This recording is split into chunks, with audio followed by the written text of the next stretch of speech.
So my name is Alvin Campbell. I'm executive member of the Circuit Brotherhood.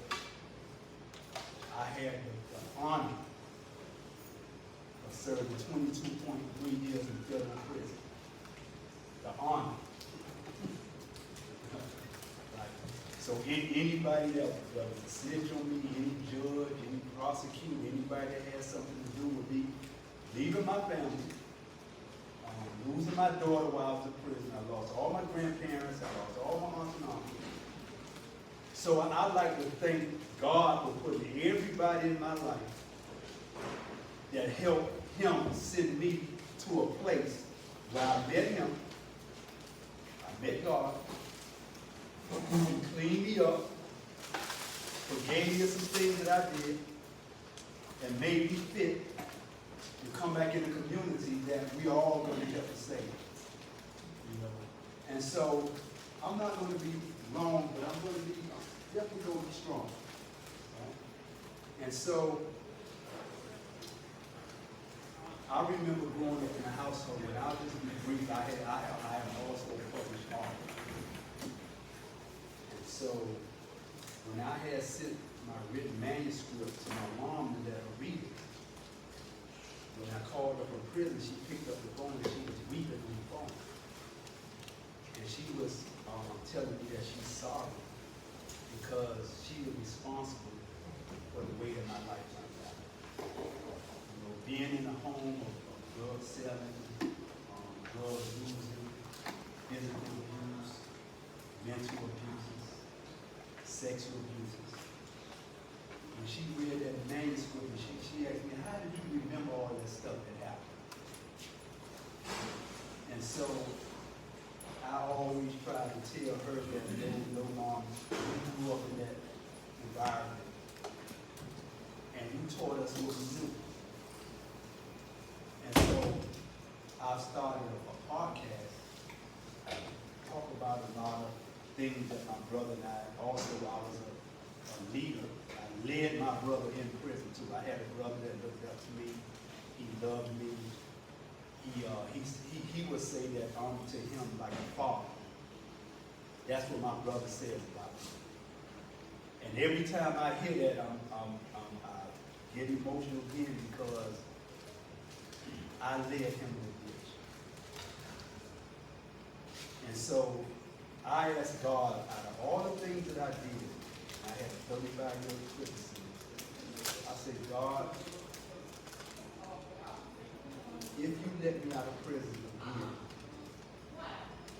that I will come back in my community, and I'll do everything that you taught me, and everything all the old people that was in prison too, because there were some people in prison that they called convicts, and they had life sentences. And one of them told me one day, he said, man, I want to pour my knowledge and wisdom into you. He said, because by you, I'll be free. He said, I'll never be physically free. But if you take this wisdom that I'm going to give you and take it out, that will be a form of freedom for me, and I will be a happy man. And so I stand on the shoulders for a lot of brothers, you know, that did maybe 2 minutes of crime in their life, in a 2-minute period, and call them the rest of their life. So I come out here not standing on my own. You know, I have people that I have to be accountable to, namely God. Right? And so, like I said, I just started a podcast, and I was talking to a sister that I met doing the meditation class. She came on the podcast. And she was talking to me about intergenerational things that occur. She called it intergeneration. And she said there are things that the baby in the womb of the mother, there are things that happen to the mother that the mother will do, maybe the grandparents will do, that baby will come out with some traits or some dark places or some issues that the mother been through. And she went on and broke it down. She gave me the scientific studies and all of that stuff. Right? So I was like, wow. So you mean to tell me from a baby things, the drug addiction, the physical abuses, the mental abuses, the environmental things that was going on in my community. So you were trying to tell me that I was already born with that?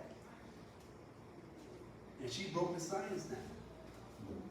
And then I said, after being born with that already, then I'm born into a family that's dysfunctional and a community that's in steep darkness.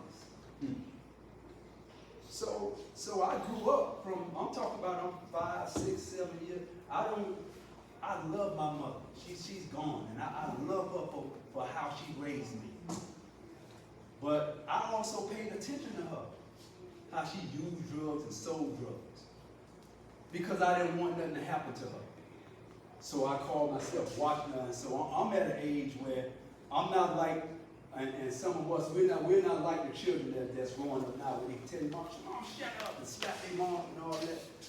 I'm in an age group where when grown folks see you paying attention to what they conversate with other grown folks, they call you over and almost slap your whole face off. And so it don't matter what she was doing.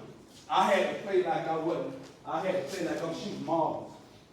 But I see traffic going inside the house, you know. And I had learned the body language of the people that walked in the house. This is how thorough I was, right? And so, from a baby to an abusive household, extremely abusive. I remember one time my stepfather, I must be like 7, like all my tragedy started from the time I can remember I was born, I was 7, 8, 9, 10, 11, 12 years old. So I see my stepfather like he beat my mom, he wailing on her, he beat on her, so I'm like, I'm tired of this shit. So I ran in the house, I got a butcher knife, so I'm creeping up on him and killing him. Because this can happen too many times. I'm done with that. And so as I railed back to hit him, he turned around. And I froze, right? So he's still, motherfucker, if you stab me with that goddamn knife, a piece like a goddamn man. Trauma.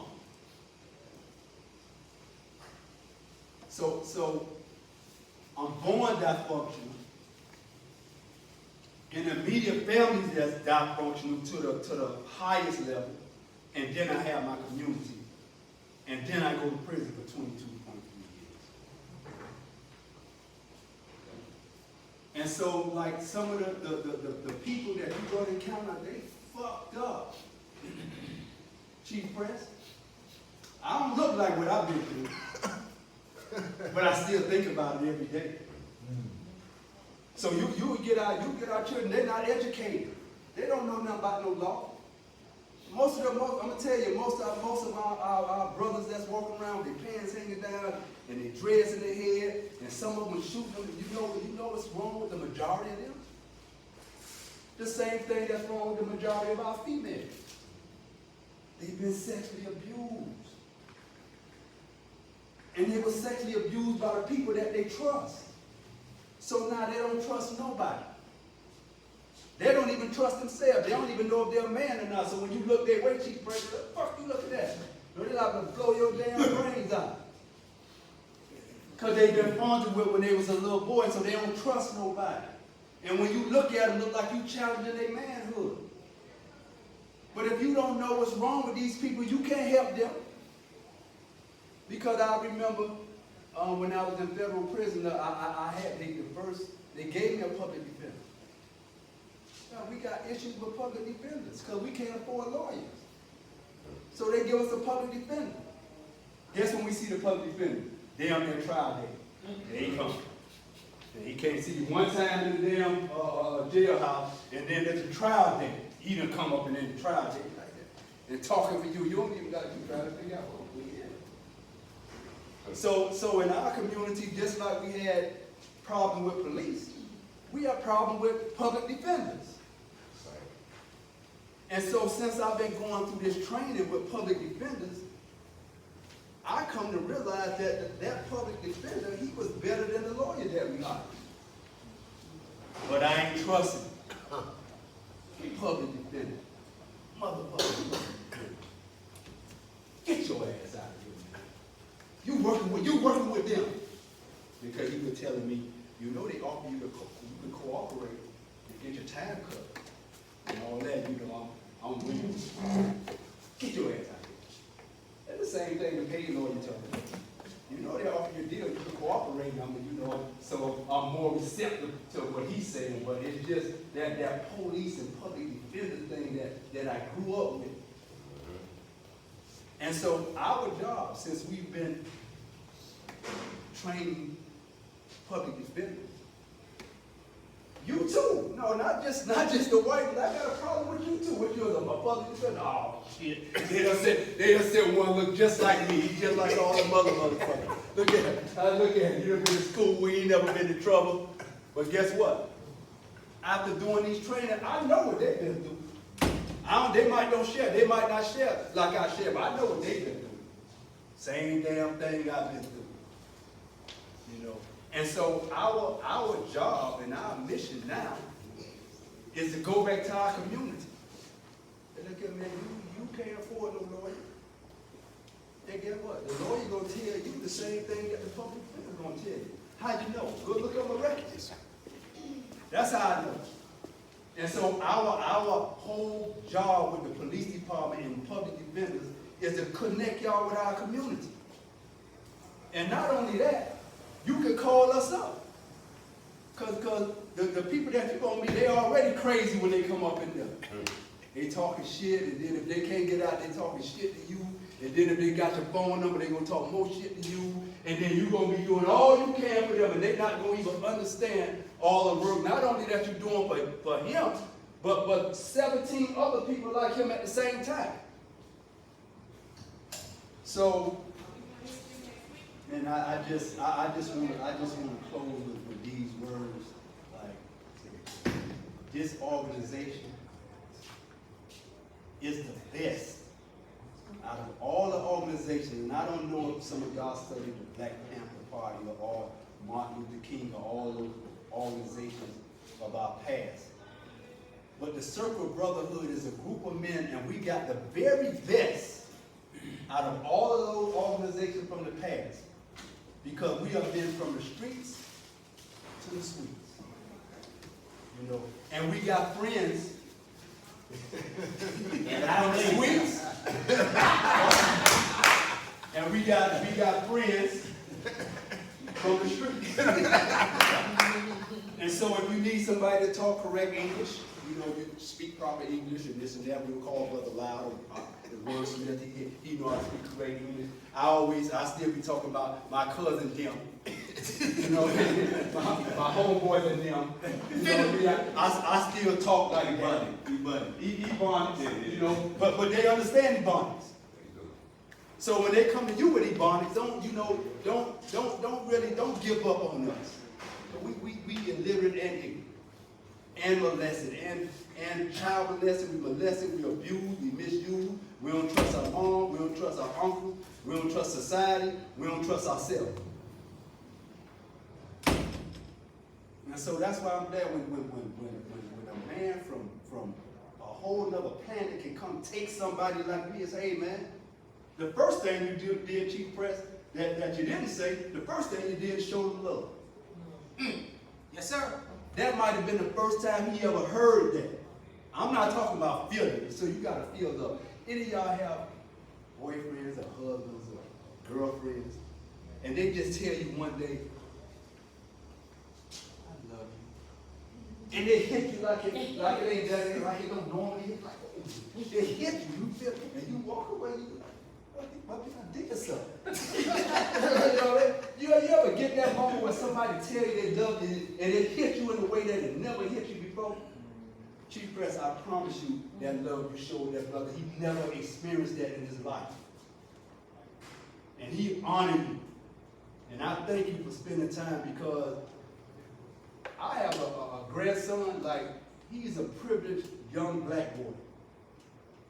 I don't have to waste my time trying to raise him, because he's staying in the Broward, his mama got a job, he got all the Jordans, he got everything. I got to go get somebody who they say is thoroughly destroyed and take that one in like you did and raise him up. That's how we get favor. So I want to say I'm so happy for public defenders, man.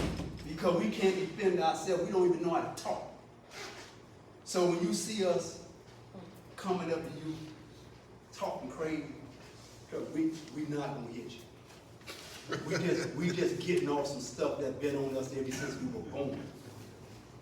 You know, this lady had told us on my YouTube page, she said, you know, some people don't know what it is to have rest. Some people have never had rest in their life. I'm not talking about sleep, I'm not talking about laying on the couch, I'm talking about rest. Do you know some of us haven't breathed properly since we was a baby? Do you notice people that been around babies know when babies breathe, their stomach go in and out, they breathe all the way down in their diaphragm? And then once they get in our household and get around all this stuff here, they cut their breathing off to here. Yes, sir. So we thank y'all for coming out. And y'all going to get our information. And y'all going to be able to call us when you get one of them ones that's a little bit of, what is he saying? When you don't understand that part, you call it, what did he say? He told me that him, and